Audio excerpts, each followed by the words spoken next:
तीन शब्द, सिर्फ 3 शब्द पूरी कहानी को डिफाइन कर देते हैं। हौसला, ईंधन, बदला। यही 3 पिलर्स पर खड़ी है धुरंधर द रिवेंज। और ट्रेलर देखने के बाद एक बात बिल्कुल क्लियर है, ये सिर्फ एक एक्शन फिल्म नहीं, ये नैरेटिव है जंग का, आइडेंटिटी का और रिवेंज का। ट्रेलर की शुरुआत एक ऐसे डायलॉग से होती है जो सीधा दिल पर लगता है। प्लेन हाईजैक सीन में एक टेररिस्ट कहता है, हिंदू बहुत डरपोक कौम होती है। अब ध्यान से सोचिए, डायरेक्टर आदित्य धर ने ट्रेलर की ओपनिंग इसी लाइन से क्यों रखी? सिंपल रीजन, ऑडियंस को इमोशनल और साइकोलॉजिकल बैटलफील्ड पर ले जाना। ये सिर्फ एक डायलॉग नहीं है, ये एक चैलेंज है और फिल्म का पूरा नैरेटिव इसी चैलेंज का जवाब बनकर सामने आता है। ट्रेलर में ब्रूटैलिटी और स्केल दोनों पहले पार्ट से काफी बड़ा लगता है। अगर पहली फिल्म एक कोवर्ट मिशन जैसी थी, तो यह सीक्वल एक फुल स्केल आइडियोलॉजिकल वॉर लगती है।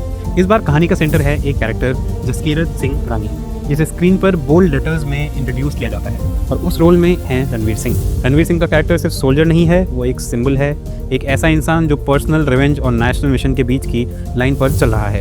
ट्रेलर के शॉट्स हिंट देते हैं कि स्टोरी पाकिस्तान और बलूचिस्तान के जियोपॉलिटिकल टेरेन में अनफोल्ड होगी और यहीं एंटर होता है एक डेंजरस विलेन। जी हाँ, मेजर इकबाल, जिसे प्ले कर रहे हैं अर्जुन रामपाल। ट्रेलर में एक चिलिंग मोमेंट तब आता है जब मेजर इकबाल प्राउडली बोलता है कि उसने एक हिंदुस्तानी का सर काटकर परवेज मुशर्रफ के सामने रखा था और अब दूसरे का नंबर है। ये डायलॉग सिर्फ शॉक वैल्यू के लिए नहीं है, ये स्टेक्स एस्टैब्लिश करता है। ये दिखाता है कि फिल्म का विलेन कोई कार्टूनिश एंटागोनिस्ट नहीं, बल्कि एक रूथलेस आइडियोलॉजिकल वॉरियर है। अब सवाल ये है, क्या वो अगला टारगेट रणवीर सिंह का कैरेक्टर है या फिर कहानी में कोई और डीपर कॉन्स्पिरेसी चल रही है? ट्रेलर का एक और इंटरेस्टिंग लेयर है बलूचिस्तान एंगल। नैरेटिव हिंट करता है कि एक रेबल कैंप है जिसका लीडर कभी रहमान डाकू हुआ करता था।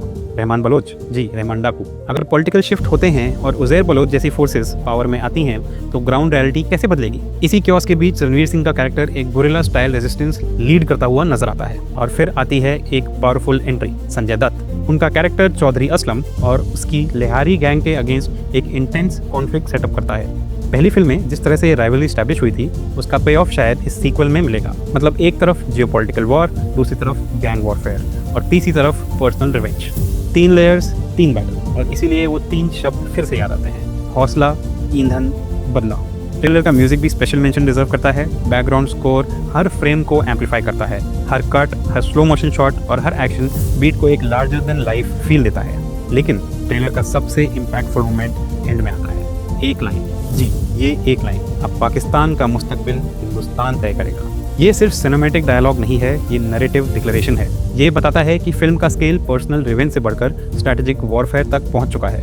और फिर एक छोटा सा लाइट मोमेंट भी आता है, जमील जमाली का क्वर्की डक वाला सीन। वॉर के बीच में थोड़ा सा डार्क ह्यूमर जो टेंशन को ब्रेक करता है। पर ट्रेलर एक और बड़ा मिस्ट्री छोड़कर जाता है, बड़े साहब कौन है? एग्जैक्टली वही क्यूरियोसिटी जो कभी ऑडियंस को बाहुबली द बिगनिंग के बाद हुई थी, कटप्पा ने बाहुबली को क्यों मारा? वैसे ही अब नया क्वेश्चन है, बड़े साहब कौन है और क्या वो कहानी का असली मास्टरमाइंड है? अगर ट्रेलर के बेसिस पर जज करें तो धुरंधर द रिवेंज एक टिपिकल एक्शन सीक्वेंस नहीं लगती। ये एक लेयर्ड नैरेटिव लगती है जिसमें एस्पोनियाज, आइडेंटिटी, रिवेंज और जियोपॉलिटिक्स सब एक साथ मिक्स हो रहे हैं। रणवीर सिंह का इंटेंस अवतार, आदित्य धर की रिसर्च ड्रिवन स्टोरी टेलिंग और एक पावरफुल स्क्रिप्ट, ये सब मिलकर एक एक्सप्लोसिव सिनेमैटिक एक्सपीरियंस का प्रॉमिस करते हैं।